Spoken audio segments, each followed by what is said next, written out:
नमः शिवाय ओम नमः शिवाय ओम नमः शिवाय ओम नमः शिवाय ओम नमः शिवाय नमः शिवाय ओम नमः शिवाय ओम नमः शिवाय ओम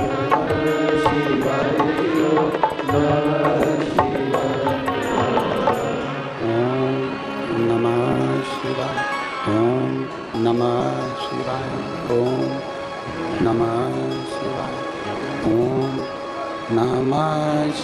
शिवाय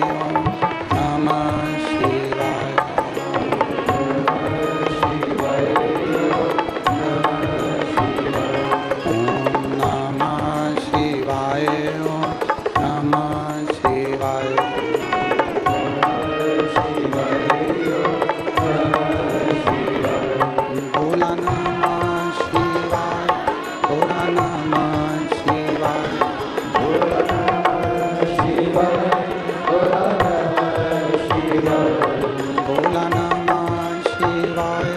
बोला नमः शिवाय बोला नमः शिवाय ओम नमः शिवाय नमः शिवाय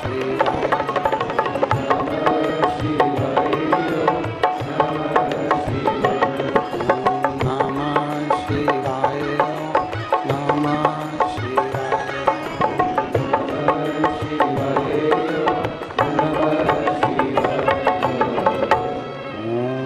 नमः शिवाय ओम नमः शिवाय ओम नमः शिवाय विश्वनाथ भगवान की, महाकालेश्वर भगवान की, ओमकारेश्वर भगवान की, ममलेश्वर भगवान की, धुनी वाले दाता की, नर्मदे महारानी की, कुबरेश्वर महादेव की, हर हर महादेव हर हर महादेव हर हर महादेव हर।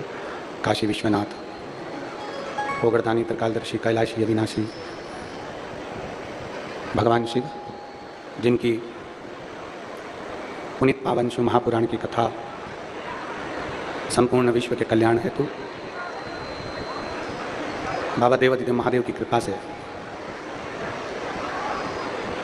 आप और हमको मां नर्मदा जी के पवित्र तट पर ओमकारेश्वर बाबा की पवित्र भूमि से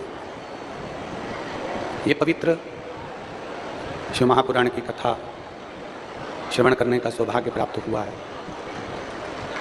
बड़े भाग्यशाली हैं आप और हम सभी, जो मां नर्मदा जी के तट पर बैठकर 12 ज्योतिर्लिंग में से एक ज्योतिर्लिंग श्री ओमकारेश्वर बाबा की, श्री ममलेश्वर बाबा की पवित्र भूमि, कथा के मुख्य यजमान स्वयं श्री ओमकारेश्वर भगवान ममलेश्वर बाबा और उनकी कृपा से श्री गोपाल बंसीलाल जी सोमानी परली बैजनाथ से, अमित मुदगल रजनी मुदगल बिहता अम्बाला हरियाणा से, राजमल शंकर लाल जी सोनी गोपाल शंकर लाल जी सोनी देवास से, संजय माणिक चंद्र गवते सोलापुर महाराष्ट्र से, दामोदर ममता चांडक माहेश्वरी रायपुर छत्तीसगढ़ से, स्वर्गीय कमल किशोर साहू नरेंद्र जी साहू माँ कर्मा टेंट हाउस नागपुर महाराष्ट्र से, श्री विधायक महोदय माननीय नारायण जी पटेल, श्री विधायक माननीय श्री सचिन जी बिरला, एक बार जोरदार ताली बजाकर इन सभी का स्वागत वंदन अभिनंदन, जिन्होंने इस पवित्र शिव महापुराण की कथा का यजमान पद ग्रहण कर भगवान शिव की यह पवित्र कथा आप और हम तक पहुंचाई है। जितने आस्था चैनल पर कथा सुनने वाले हैं, जितने फेसबुक यूट्यूब पर कथा सुनने वाले हैं, अपने अपने घरों पर बैठकर जो कथा का रसपान कर रहे हैं, ये मानकर सुनिए कि आप भी माँ रेवा की गोद में ओमकारेश्वर बाबा के धाम में बैठकर कथा सुन रहे हैं। लोग कहते हैं शिव कृपा, भगवान ओगरदानी की कृपा। शिव कृपा का मतलब क्या होगा? शिव कृपा का मतलब यह नहीं है कि जीवन में दुख नहीं आएगा। शिव कृपा का मतलब यह है कि जिंदगी में दुख, ऐसा कोई मानव नहीं, संसार का ऐसा कोई मनुष्य नहीं जिसके जीवन में दुख ना आए। शिव कृपा का मतलब होता है कि जीवन में दुख तो आएगा, पर वो दुख मेरे महादेव की कृपा जब होती है तो मालूम नहीं पड़ता वो दुख कैसे अपने आप कट जाता है और समाप्त हो जाता है। उसको शिव कृपा कहते हैं।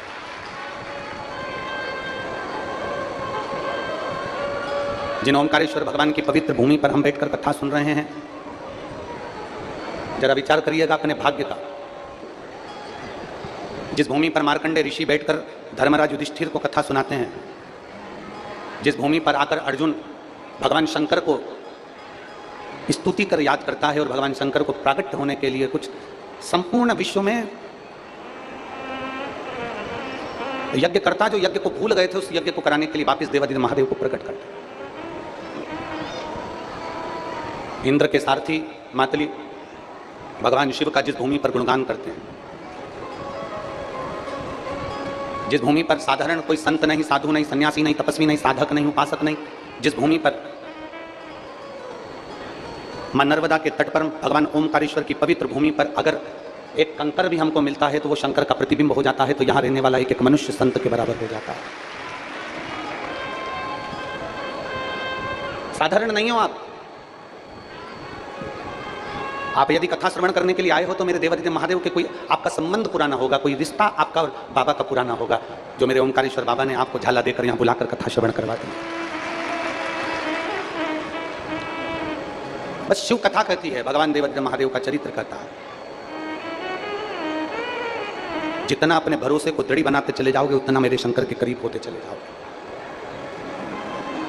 स्वयं ब्रह्मदेव भगवान शिव को नहीं जान पाएगा।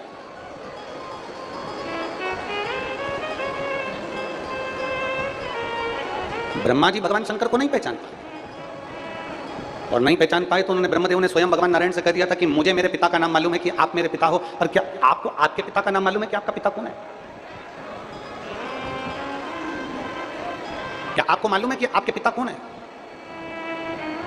अब जरा विचार करिएगा, भगवान ब्रह्मदेव, भगवान ब्रह्मा स्वयं कह रहे हैं भगवान विष्णु से कि आपके पिता का नाम क्या है, आप स्वयं बताओ। और भगवान देवादिदेव महादेव का नाम लेने में मेरे नारायण पीछे नहीं हटे। मेरे भगवान विष्णु ने उसी समय कह दिया कि मेरे पिता भगवान देवादिदेव महादेव भगवान शिव है। जिसने दिया है ना उसका गुणगान करने में पीछे क्यों हटना?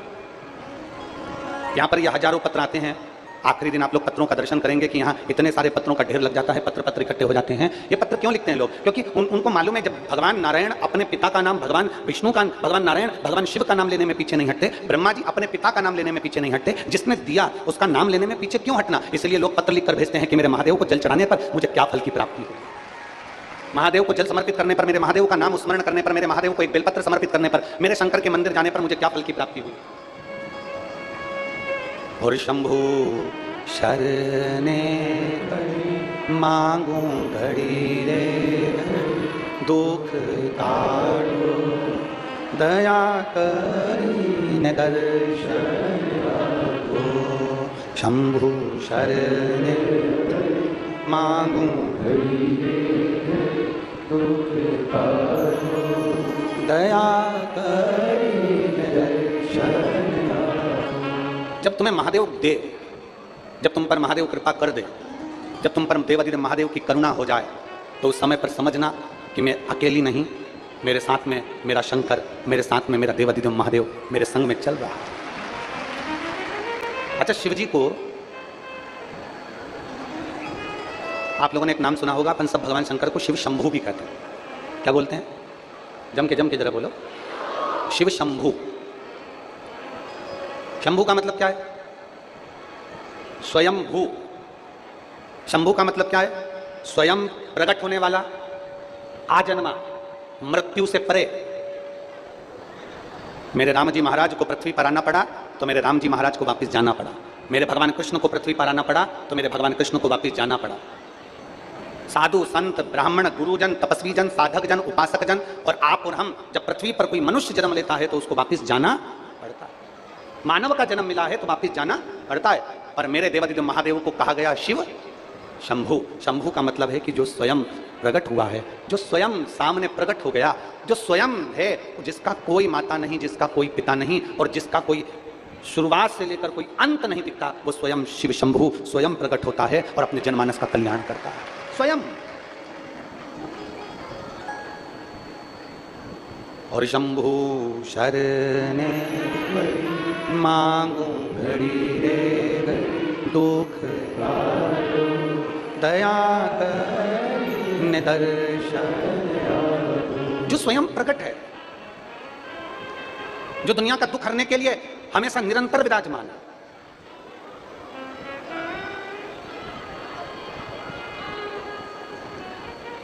कल माननीय विधायक जी पटेल जी के साथ में मां नर्मदा जी का पूजन करने के लिए, मां नर्मदा जी की कृपा से, मां नर्मदा जी कहीं इशारा कर कर झाला देकर अपने पुत्र को बुला ली होगी, तो मां की करुणा हुई तो नर्मदा जी का पूजन करने के लिए गए। अब मां नर्मदा जी का पूजन करने के लिए गए, वहां पर विप्र ब्राह्मण श्री श्री रविशंकर जी महाराज जी के सानिध्य में जो आश्रम है, उसी में जो वेदशाला पाठशाला है, वहां के विद्वान ब्राह्मणों ने पूजन कराई।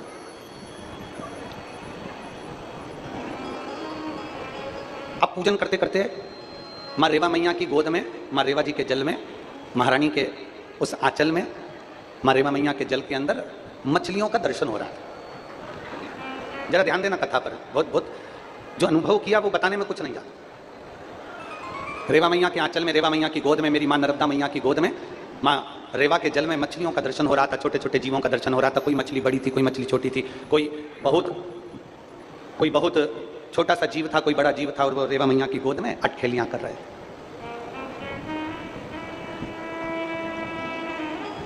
अब मन में ब्राह्मण देवता ने हाथ में पुष्प देकर बिठाया और वो मछलियां, वो जीव दिख रहे थे, तो मन में एक भाव प्रकट हुआ। एक मछली का जन्म हो जाता है तालाब में, एक जीव जंतु का जन्म हो जाता है कुएं के अंदर, एक जीव जंतु का जन्म हो जाता है खड्डे में भरे हुए जल में, एक जीव जंतु का जन्म हो जाता है कहीं तालाब में, कहीं सरोवर में, कहीं नदी में। पर धन्य है मां नर्मदा, धन्य है मेरी मां, जो तेरी गोद में ये जीव भी अगर जन्म लेते होंगे तो ना जाने इन्होंने कितने तप करे होंगे, तब जाकर ये नदी में जन्म लिए हैं, तेरी गोद में। मां इन मछली ने, इन कीड़ों ने, इन जीवों ने, मां कितना तप करा होगा, कितना तप। मां इन जीवों ने कितना तप करा होगा, तब तेरे जल में, हे माई नर्मदा।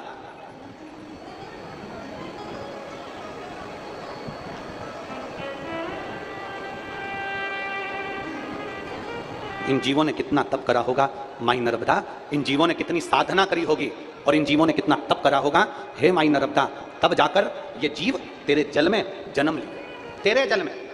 और अब ये तो हो गई जीव की बात। आप जरा विचार करिएगा कि जितने मां नर्मदा के तट पर ब्राह्मण, संत, साधु, गुरु, तपस्वी, साधक, उपासक और जितने गांव, जितनी बस्तियां, जितने नगर मेरी मां नर्मदा के तट पर बसे होंगे, जरा विचार करना वहां रहने वाले भी कोई साधारण संत से कम नहीं होंगे। उन्होंने कितना तप करा होगा, तो मां नर्मदा के तट पर विराजमान हो गए। और जितने आज कथा में बैठे हो, पंडालों में तो जगह नहीं है, पर रोडों पर जो बैठे हुए हैं, पेड़ों की छांव में जो बैठे हुए हैं, जो इधर उधर जहां तहां विराजमान है, गाड़ियों के नीचे अपना अपना टेंट, अपना अपना छाता लगा लगा कर जो लोग बैठे हुए हैं, जरा ध्यान देना कि मां नर्मदा की गोद में जो जीव जन्म लिया वो भाग्यशाली है। मां नर्मदा के तट पर जितने जीव रह रहे हैं, जो गांव, जो संत, जो शहर, जो नगर, साधु, सन्यासी, ब्राह्मण, संत, तपस्वी, जो मां नर्मदा के तट पर रह रहे हैं, वो तो भाग्यशाली हैं। पर आज आप और हमारा भी भाग्य है जो मां नर्मदा ने अपने को झाला देकर यहाँ कथा सुनने के लिए बुला लिया। ये आप और हमारा भाग्य है। और जितने आस्था चैनल पर कथा सुन रहे हैं, जितने फेसबुक यूट्यूब पर कथा सुन रहे हैं, जितने सोशल मीडिया पर कथा सुन रहे हैं, वो भी भाग्यशाली है जो मां नर्मदा के तट से, ओमकारेश्वर जी की पवित्र भूमि से ये कथा मानधाता राजा की पवित्र भूमि से श्रवण करी जा रही है। और वो राजा मानधाता कोई साधारण नहीं थे, जिनकी ये धरती है, जिनकी ये भूमि है। उज्जैन में क्या महाकाल बाबा ऐसे ही प्रकट हो गए? काशी में क्या मेरे विश्वनाथ जी ऐसे ही प्रकट हो गए? सोमनाथ जी में क्या मेरे सोमेश्वर महादेव ऐसे ही प्रकट हो गए? नागेश्वर भगवान क्या ऐसे ही प्रकट हो गए? मल्लिकार्जुन क्या ऐसे ही प्रकट हो गए? केदारनाथ जी में क्या केदारेश्वर बाबा ऐसे ही प्रकट हो गए? क्या वेदनाथ जी में वेदनाथ जी ऐसे ही प्रकट हो गए? क्या ओमकारेश्वर में मेरा ओमकारनाथ ऐसे ही प्रकट हो गया? नहीं, मेरा ओमकारेश्वर बाबा ऐसे ही प्रकट नहीं हुआ। ना जाने कितने तप साधना कितना कितना करा होगा, तब जाकर हमको और आपको, और ये कली काल में 12 ज्योतिर्लिंग में अगर लिंग का दर्शन, शिव का दर्शन यदि आप और हमको हो रहा है, तो अपने आप को भाग्यशाली समझना कि मेरे भोले बाबा की बड़ी कृपा है जो 12 ज्योतिर्लिंग का दर्शन हो रहा है। ये हमारा और आपका भाग्य है। एक कथा आती है, ये ओमकारेश्वर की धरा को मानधाता ओमकारेश्वर भी कहते हैं। ओमकारेश्वर वाले जानते होंगे इस बात को। एक पवित्र चरित्र आता है। इच्छावकु वंश में एक राजा हुए जिनका नाम था योगनाश। बड़े प्रतापी थे, बड़े धर्मात्मा थे, भगवान की अविरल भक्ति में डूबने वाले थे, और इनका तपबल बड़ा तीव्र था। और मेरा जो देवाधिदेव महादेव है ना, वो बड़ी बड़ी विचित्र विचित्र लीला करते हैं। मेरे शंकर बड़ी विचित्र विचित्र लीला करते हैं, बहुत विचित्र। अब शिव महापुराण की कथा कहती है हमारे भजन पर, हमारी तप साधना पर, हमारे भोजन का बड़ा प्रभाव पड़ता है। एक लाइन बहुत लोग गुनगुनाते हैं, आज अपन भी गुनगुनाए कि जैसा खाया अन्न, बोलो बोलो जम के बोलो रे निमाड़ वालो, जैसा खाया अन्न वैसा हो गया।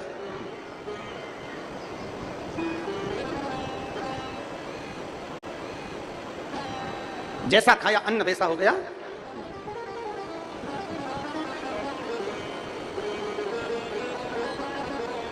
अन्न का प्रभाव, एक चरित्र आता है, एक राजा थे, एक सेठ था, और वो सेठ जब सोता तो रात्रि में उसको एक स्वप्न आता कि मेरे घर में पानी टपक रहा। अब ऐसा सपना तो आप लोगों को भी हर कभी आता रहता होगा, कोई ना कोई स्वप्न आप लोग देखते ही रहते होंगे। तो सेठ जी को स्वप्न आया कि मेरे घर में पानी टपक रहा है। अब सेठ जी मन में विचार करते, मैं रोज सोता, रोज पानी टपकता दिखता। अब विद्वानों से जाकर उसने पूछा कि महाराज बताओ पानी टपकना कैसा होता है। तो महाराज अब विद्वानों ने कह दिया कि पानी टपकना ऐसा होता है वैसा होता है, सब बता दिया विद्वानों ने, जो विद्वान बता सकते थे उन्होंने बताया। अब एक विद्वान ने पूछा कि ये बताओ कि पानी टपकने का सपना क्या रोज आ रहा है, प्रतिदिन? अब सपना भी आता है तो रोज बदल बदल के आए तो चल जाए कि भाई कभी दिन तुमको बिमलाबाई दिख जाए, कभी तुम्हें कमलाबाई दिख जाए, कभी बेरू सिंह दिख जाए, कभी रामकिशन दिख जाए, कभी अपना परदादा जी दिख जाए, कभी दादाजी दिख जाए, कभी अपना पुराना घर दिख जाए, कभी अपना नया घर दिख जाए, कभी कुछ दिख जाए, कभी कुछ दिख जाए। तो ये सपने आते रहे, चल जाए, कभी सांप दिख गया, कभी बिच्छू दिख गया, ये सपना तो आता रहता है। एक विद्वान ने पूछा ये बताओ क्या तुमको रोज पानी टपकता हुआ दिखता है? उसने कहा कि हाँ महाराज जी, बस समझ में नहीं आता कि मैं रोज, बस दिन में भी अगर मैं थोड़ी देर लेट गया तो मुझे ऐसा लगता है कि मेरे घर में पानी टपक रहा है। मैं रात को भी सो गया तो सपने में आता कि पानी टपक रहा है। मेरा अच्छा खासा बंगला, 4 मंजिल की मेरी बिल्डिंग, अब इसमें पानी कहां से टपकेगा गुरुजी, मेरे को समझ में नहीं आया। गुरुजी ने कहा अच्छा अभी जा, मैं तुझे बाद में बताऊंगा, जा। अब वो सेठ जी चले गए, और सेठ जी गए तो वो जाते जाते जाते जाते 3-4 दिन बाद फिर वो अपने मित्र को लेकर संत के पास आ गए। गुरुदेव गुरुदेव गुरुदेव। गुरुजी ने पूछा क्या हुआ? कि वो पानी टपक रहा अभी भी। गुरुजी ने पूछा अभी भी पानी टपक रहा? हाँ। पक्का? हाँ। अब गुरुजी ने पूछा एक बात बता, तू रोज तुझे पानी टपकता दिखता है सपने में, अब तू मुझे बता कि तेरे घर में कौन कौन रहता है? तो कहा गुरुजी मेरी पत्नी है, मेरा बेटा है, मेरी बेटी है, मेरे माता है, मेरे पिता है, मेरे घर में नौकर है, चाकर है, सब है। फिर गुरुजी ने पूछा अभी बता भोजन कौन बनाता है? तो सेठ जी ने कहा एक भोजन बनाने वाली बाई आती है माता जी, और वो भोजन बनाती है। अच्छा ठीक है, भोजन बनाती है वो? हाँ ठीक है। और तू भोजन करता है? बिल्कुल। घर का कोई व्यक्ति भोजन नहीं बनाता? नहीं, मेरी पत्नी परोसती है, पर भोजन वो बाई बनाती है, भोजन वो माँ बनाती है। ठीक है। अब संत ने कहा एक काम कर, आज तू घर जाना और वो भोजन वाली जो माँ हो ना, भोजन वाली जो बाई हो, उससे जरा बैठ कर बात करना कि माँ एक बात बता, तू कुछ दुखी है क्या? तुझे कोई तकलीफ है क्या? तुझे कोई कष्ट है क्या? उसने कहा इससे क्या होगा महाराज जी? तो सेठ जी से कहा सेठ तू जरा जाकर मालूम तो कर। अब सेठ जी गए, भोजन बनाने वाली माँ जब भोजन बना रही थी, भाई जब भोजन बना रही थी, सेठ जी उसके पास में गए और जाकर पूछ लिया, माँ एक बात बता, तू भोजन बनाती है, तेरे को कोई कष्ट है क्या? तेरे को कोई दुख है क्या? तेरे को कोई तकलीफ है क्या? इतने में बूढ़ी माँ रोती हुई बोली, मैं क्या बताऊं सेठ जी, मेरा घर, बारिश का समय, 3 बच्चे मेरे, और वो घर में छपरे में से पानी दिन भर टपकता रहता है, मैं उसके टेंशन में इतनी रहती हूँ, मेरे बच्चे गीले होते रहते हैं, मैं कैसे उनको सुलाऊं? ये मेरा दुख है। मैं दिन भर यही सोचती रहती हूँ मेरे बच्चे कैसे सोएंगे, क्या करेंगे, पानी टपकता है मेरे घर के अंदर, बस वो मेरी तकलीफ है। इतने में दौड़ कर सेठ जी इतने संत के पास गए, गुरुजी मैंने उससे पूछ लिया, वो कह रही थी कि मैं दुखी हूँ, मेरे घर में पानी टपकता है। बस गुरुजी ने कहा भोजन बनाने वाली जैसा भोजन बनाते समय अपनी बुद्धि और विवेक को रखती है, वैसा खाने वाले पर असर पड़ जाता है, और वो असर तुझ पर पड़ गया, वो असर तुझ पे पड़े। जैसा खाया अन्न, बोलो बोलो रे जीजन साहब, बोलो मेरे जीजान भी बोलो, जैसा खाया अन्न वैसा हो गया मन। जिस दिन आपको क्रोध आ रहा है, जिस दिन आपके मुख से अपशब्द निकल रहा है, जिस दिन आपके मुख से गाली निकल रही है, जिस दिन आपके मुख से बददुआ निकल रही है, जिस दिन आपके मुख से आड़े टेढ़े शब्द निकल रहे हैं, जिस दिन आपके मुख से अपशब्द निकल रहे हैं, जिस दिन आपके मुख से किसी के लिए आड़ा टेढ़ा निकल रहा है, समझ लेना हमने किसी ऐसे वैसे के घर का अन्न खा लिया, इसलिए हमारे मुख से आज अपशब्द निकल रहे हैं, हमारे मुख से आड़े टेढ़े वचन निकल रहे हैं, हमारे मुख से अपशब्द निकल रहे हैं। हमने किसी के यहाँ का कुछ ऐसा खा लिया, किसी के यहाँ का कोई पदार्थ आ गया, किसी के यहाँ का कोई भोग आ गया, किसी के यहाँ का कोई वस्तु आ गई जिसको हमने ग्रहण कर लिया, जिसके कारण आज मुझे क्रोध आ रहा है, जिसके कारण आज मुझे ईर्ष्या उत्पन्न हो रही है, जिसके कारण आज मुझे क्रोध की उत्पत्ति हो रही है। विचार करना, मनन चिंतन करना, बैठ के एकांत में विचार करना कि मैंने किसके घर का अन्न खा लिया जो आज मेरी बुद्धि बिगड़ गई, मैंने किसके घर का अन्न खाया, मैंने किसके घर का भोजन ग्रहण कर लिया जो मेरा विवेक बिगड़ गया, मैंने अपशब्द कैसे कह दिया, मैंने ताने कैसे दे दिए, मैंने गाली कैसे दे दी, मैंने आड़ा टेढ़ा कैसे कर दिया, मैंने क्रोध क्यों आ रहा है? जब घर में सब नॉर्मल है, जब घर में सब शांति है, तो तुम्हें क्रोध क्यों आ रहा है? समझना कि हमने कहीं किसी के घर का ऐसा अन्न तो नहीं खा लिया जिस अन्न के कारण आज हमें तकलीफ भोगना पड़ रही है। और मत बुरे कर्म कर बंदे वरना बचताएगा, भगवान की आंखों से तू बच नहीं पाएगा, तू बच नहीं पाएगा। अरे ओ अज्ञानी मत करना नादानी, अरे ओ अज्ञानी मत करना। जरा विचार करिए अपने भीतर,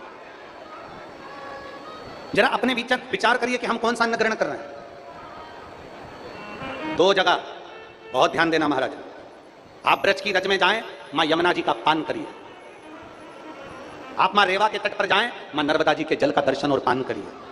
आप मां गंगा के घाट पर जाएं, काशी जाएं, हरिद्वार जाएं, आप प्रयागराज जाएं, मां गंगा के जल का आचमन करिए, प्रणाम करिए।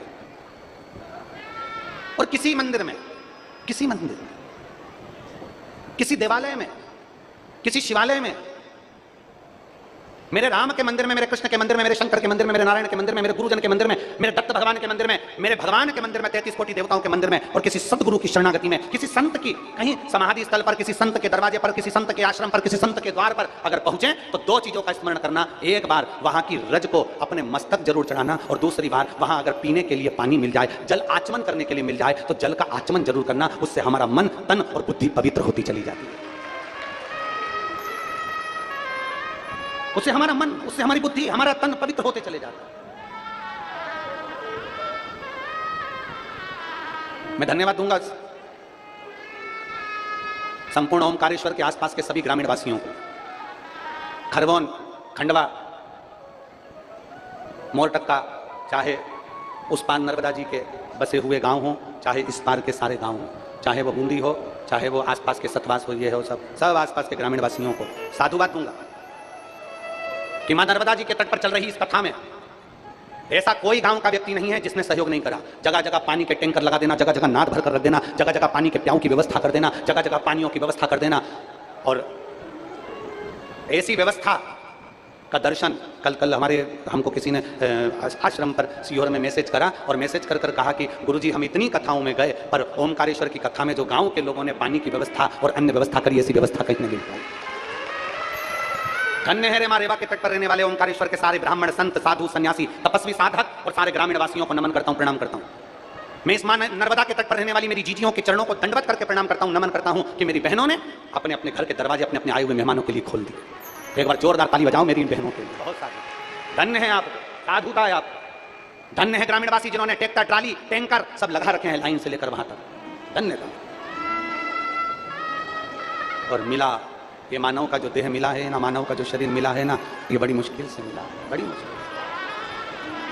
वो कहते हैं ना, अरे मैंने मानव जन्म तुझको हीरा, उसने बड़ी कृपा कर ये मानव जन्म दिया है, मानव का शरीर दिया। मैंने मानव जन्म तुझको हीरा दिया, तू यूं ही गवाए तो मैं क्या करूं। मैंने मानव जन्म तुझको हीरा दिया, तू यूं ही गवाए तो मैं क्या करूं। मैंने नैनों में ज्योति बराबर है दी, मैंने नैनों में ज्योति बराबर है दी, तू गीता ना पढ़ता तो मैं क्या करूं। मैंने मानव जन्म तुझको हीरा दिया, तू व्यर्था गवावे तो मैं क्या, मैं क्या कर सकता हूं। मैंने वाणी, मैंने जिभ्या पे वाणी बराबर की दी, मैंने जिभ्या पे वाणी बराबर की दी, हरि नाम ना जपता तो मैं क्या करूं। शिव नाम ना जपता तो मैं क्या करूं। मैंने मानव जन्म तुझको हीरा दिया, तू यूं ही गवा दे तो मैं क्या, मैं करूं तो करूं क्या, क्या कर सकता।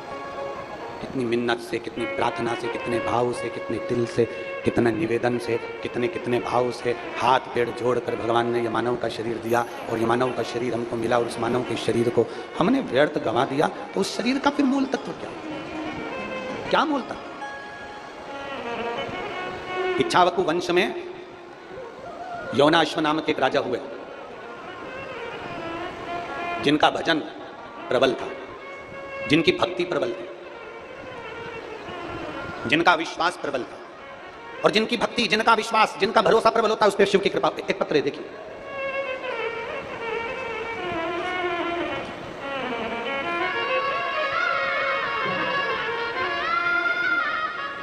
मेरा नाम अनमोल पटेल है, मैं जिला कानपुर की रहने वाली हूँ। कहीं बैठी हैं? मेरा नाम अनमोल पटेल है, मैं जिला कानपुर की रहने वाली हूँ। कहीं बैठी हूँ तो हाथ हिला सकती हूँ। आप ही हैं? ऐसा हाथ हिला दो एक बार। मेरा नाम अनमोल पटेल। अनमोल जी वापस हाथ हिलाओ एक बार, वापस हाथ हिलाओ एक बार। ठीक है, ठीक है। मेरा नाम अनमोल पटेल है, मैं जिला कानपुर की रहने वाली हूँ। एक लोटे जल का मैं क्या वर्णन करूँ? आ जाओ अनमोल जी, आइए। माँ आई है क्या आपके साथ में? हाथ हिलाओ माँ, आप भी आ जाओ, आ जाओ, आ जाओ, दोनों आ जाओ। मेरा नाम अनमोल पटेल है, मैं जिला कानपुर की रहने वाली हूँ। गुरुजी, आप लोग पत्र को एलईडी पर पढ़ सकते हैं, आस्था चैनल पर पत्र को पढ़ सकते हैं। मेरा नाम अनमोल है, अनमोल पटेल, मैं जिला कानपुर की रहने वाली हूँ। गुरुजी, एक लोटे जल का मैं क्या गुणगान करूँ? मेरी माँ रेवा देवी को बच्चेदानी में कैंसर लास्ट स्टेज पर पहुँच गया था। बच्चेदानी में कैंसर लास्ट स्टेज पर पहुँच गया था। तब मैंने सन 2022 में आपकी कथा सुनी और मैंने अपनी माँ को शिव महापुराण के बारे में बताया। और वहाँ गुरुदेव कहते हैं कि बाबा पर विश्वास रखो और मंदिर जाओ, और मंदिर में जाकर एक लोटा जल भगवान को समर्पित करो। मंदिर में सफाई करो, मंदिर में जाया करो, और मंदिर में सफाई करने के बाद भगवान का प्रणाम करो। जो जल चढ़ाओ उसका आचमन किया करो, उसी जल का आचमन कर लो। मैंने अपनी माँ से कहा और माँ ने वो करना प्रारंभ करा। मैं सीहोर गई, एक रुद्राक्ष लाई और रुद्राक्ष चलाकर मैंने वो माँ को दिया। तांबे के कलश में उसको गलाकर शिवजी को चढ़ाकर उस जल का आचमन करना प्रारंभ करा। डॉक्टर ने कह दिया था कि लास्ट स्टेज का कैंसर है, अब इनका ठीक होना बड़ा कठिन है, अंतिम समय इनका चल रहा है। आज 2022 से मैंने भगवान देवादिदेव महादेव पर भरोसा करा। आज मेरा पूरा कैंसर समाप्त हो चुका है। मैं बाबा को यहाँ दंडवत प्रणाम करने के लिए आई, मैं शिव को प्रणाम करने के लिए। मेरा मोबाइल नंबर ये है। मेरे बाबा ने मेरी लाज रखी 2022 से आज तक मुझे ठीक रखा है, ये शिव। और तेरी कृपा बिना न हिले एक भी अणु, लेते हैं श्वास तेरी कृपा से तनु। बखान क्या करूं मैं राखों के ढेर का, चपटी भगोत में खजाना कुबेर का। हे गंगधार मुक्तिवार ओंकार तू, भोले ओंकार तू। आयो शरण तिहार शंभु तार तार तू। हम देवादिदेव महादेव को अगर भरोसे के साथ में, हम देवादिदेव महादेव को विश्वास के साथ में, हम देवादिदेव महादेव को एक भरोसे के साथ, एक विश्वास के साथ हम देवादिदेव महादेव को जब रिझाते हैं तो मेरा महादेव सुनता जरूर है। मेरा शिव, मेरा ओघड़दानी, मेरा शंभू सुनता जरूर है। और मेरी जीजियों, और जितने मेरे जीजा बैठे हैं, और जितने मेरे भाई बहन यहाँ पर बैठे हैं, जितनी मेरी माताएं बैठी हैं, जितने मेरे भाई बंधु बैठे हैं, उन सबसे कहूंगा, मेरी बेटियों से कहूंगा, मेरे बेटों से कहूंगा, आवाज में, मेरी बेटियों से कहूंगा, मेरे बेटों से कहूंगा, आप कर्म करो, मेहनत में कोई कमी मत आने देना। आपकी मेहनत में अगर कोई कमी नहीं आई तो यह विश्वास मानकर चलना, तुमने जो शंकर जी को एक लोटा जल चढ़ाया है तो भरोसा रखना कि मेरा बाबा तुम्हारी नैया डूबने नहीं देगा, तुम्हें पार जरूर लगाएगा। हाँ, मेहनत ही ना करो। कई लोग संसार में ऐसे हैं जो भाग्य के भरोसे बैठे हुए हैं। हमें पंडित जी ने कह दिया, हमें महाराज जी ने कह दिया, हमें गुरु जी ने कह दिया, सब बदलेगा, समय आएगा तब हो जाएगा। कुछ मत करो, घर में बैठे हुए हैं, फालतू के बैठे हुए हैं, कुछ काम ही नहीं कर रहे और कह रहे हैं कि जब समय आएगा सब अच्छा होगा ना। फिर किसी ने पूछा तुम काम पर क्यों नहीं जा रहे, तुम काम क्यों नहीं कर रहे, तुम फॉर्म क्यों नहीं भर रहे, तुम कंपटीशन एग्जाम की तैयारी क्यों नहीं कर रहे, तुम पढ़ाई क्यों नहीं कर रहे, तुम मेहनत क्यों नहीं कर रहे। तो वो कई जीजियों कह देती, मेरी बेटियां कह देती, बेटे कह देते हैं, हम तो एग्जाम दे के थक गए, अब नहीं दूंगी मैं, तो हम तो एग्जाम दे देकर थक गए, अब मैं एग्जाम नहीं दूंगा, हम तो मेहनत कर करके थक गए, अब मेहनत नहीं करूंगा, अब नहीं करूंगा। जो लोग कहते हैं ना कि हम फॉर्म भर भर के थक गए, हम मेहनत कर करके थक गए, हम परीक्षा दे दे कर थक गए, हम प्रयास कर करके थक गए, अब नहीं करेंगे, उनके लिए कथा आती है कि एक व्यक्ति रोड के किनारे पे से जा रहा था और रोड के किनारे पर हाथी बंधे थे, और हाथी भी बंधे थे तो वो रस्सी से बंधे थे। थोड़ा ध्यान देना, हाथी कहां से बंधे, जम के तो बोलो, रस्सी से। अब व्यक्ति के दिमाग में आया इतना बड़ा हाथी और रस्सी से बंधा, अगर हाथी को बांधना था तो चेन से बांधना, हाथी को बांधना था तो लोहे की जंजीर से बांधना, हाथी बंधा वो भी रस्सी से। गजब के लोग हैं। व्यक्ति को बेचैनी होने लगी, आखिर हाथी और रस्सी से बंधा, हाथी और रस्सी से बंधा हुआ है, बड़ी बेचैनी, बड़ी बेचैनी।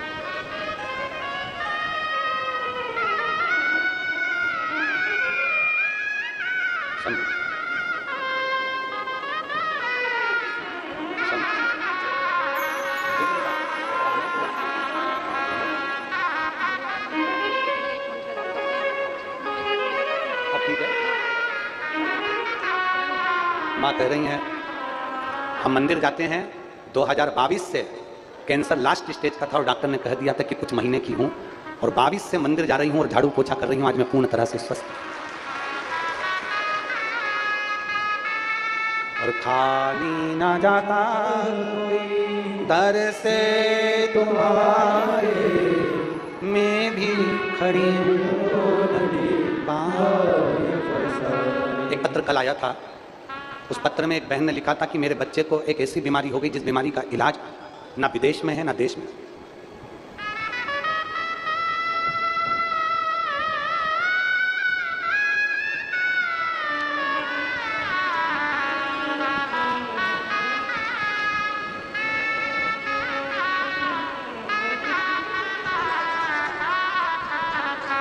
जिसने पत्र लिखा था, अगर वो बेटी हो अपने बच्चे को लेकर आई हैं, जिनके बच्चे को एक बीमारी हो गई थी जिसका इलाज, जिसके कारण पूरे पांव से धीरे धीरे बच्चा चलना बंद कर देता है और शरीर उसका काम करना बंद कर देता है, जिस बीमारी का नाम भी उन्होंने लिखा था।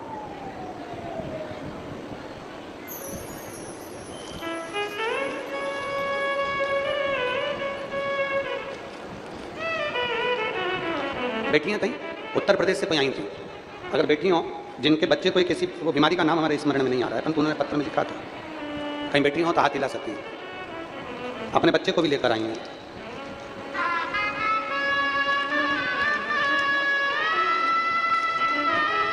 शंभू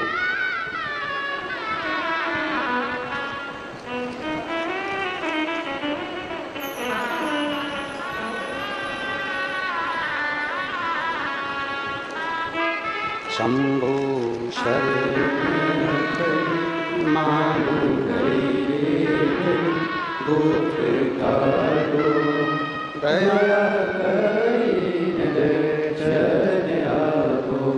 शंभु शरण पड़ी मांगो घड़ी रे घड़ी दुख काटो दया करी दर्शन आपो। शिव कथा कर रही है, वो पत्र ढूंढना पड़ेगा बहुत सारे।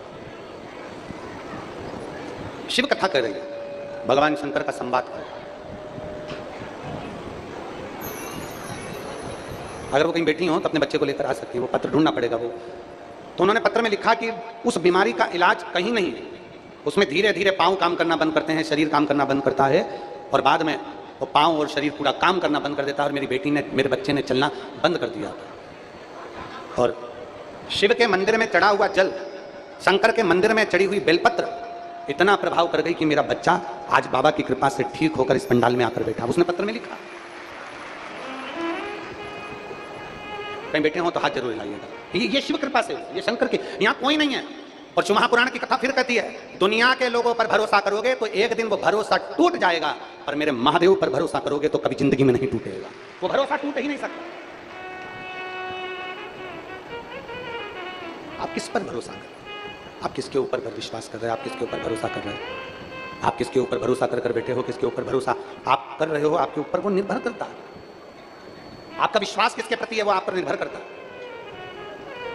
परिवार, नाते, रिश्ते, कुटुंब, कबीला, अपने पराय, ये तो तुम्हारे ऊपर अपशब्द कहेंगे, ताने भी देंगे, गाली भी देंगे, आड़ा टेढ़ा भी कहेंगे। अब आपसे पूछें, आप कहीं जा रहे हो, जाते जाते ऊपर से पेड़ की डाली टूट के नीचे गिर गई तुम्हारे ऊपर, तो तुम क्या करोगे? जम के तो बोलो। अगर तुम जा रहे हो और पेड़ की डाली टूट के गिर गई तुम्हारे ऊपर, तुम्हारे सामने छोटी सी डाली तुम्हारे ऊपर गिर गई और तुम्हें जाना है, तो तुम करोगे क्या?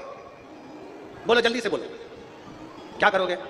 पेड़ की डाली छोटी सी टूट के तुम्हारे ऊपर गिर गई और तुम्हें जाना है, तुम्हें इस रास्ते से निकल कर जाना है, कहीं जा रहे हो, तुम कहीं पहुंच रहे हो और तुम्हारे ऊपर पेड़ की डाली छोटी मोटी टूट के जरा सी डाली गिर गई, तो तुम करोगे क्या? उस डाली को पकड़ के बैठे रहोगे? उस डाली को लेकर अपने घर जाओगे? उस डाली को सबको दिखाओगे कि ये डाली में मेरे ऊपर गिरी थी, ये डाली मेरे ऊपर गिरी थी, ये डाली मेरे ऊपर गिरी थी, इस डाली से मुझे चोट लग गई, ये डाली मेरे ऊपर गिरी थी। बोलते जाओ जरा, करोगे?